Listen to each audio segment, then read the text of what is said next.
伫咧高雄路德的北岭国小，对今仔日开始呢，正式来乘做全台湾头一间台语的实验小学。今年这新生是有16个人。开学第一天，这校长甲老师拢徛伫咧门口咧迎接。面对着这新学期的转变，学校、家长甲外界拢有正大的期待。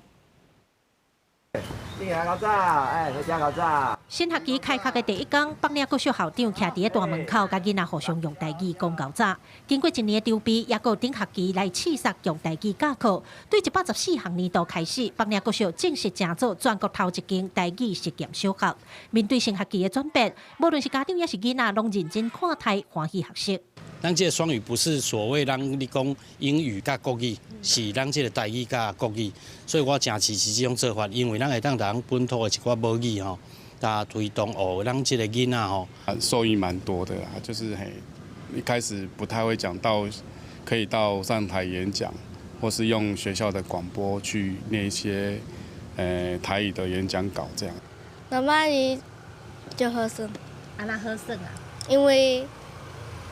拼出来就很有成就感。想要搁学较侪，会当甲阿妈讲的。学校办学用心，得到家长的认同，乘做台语实验小学的头一档，一年的新生有16个，那比去年多，还有2个囡仔是跨学区来遮读的。即摆嘛是全校人数上侪一班。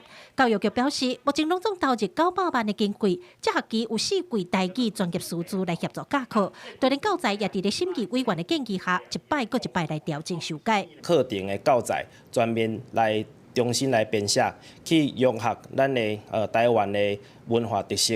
伫咱的课程内底，互阮的学生会当讲台语、学文化。透过咱这道北岭国小的这个经验来思考看卖讲，第一，未来的经费甲预算，咱要安怎来编，会当互台语的这个教育会当来延绵不绝。议员强调，要推动台语实验小学，那公部门的资源一定要对个调，才会当互学校顺利发展。甲头一间北岭国小做好势，后续其他所在都有根本通参考。记者柯嘉如、教育罗一做高雄采访报道。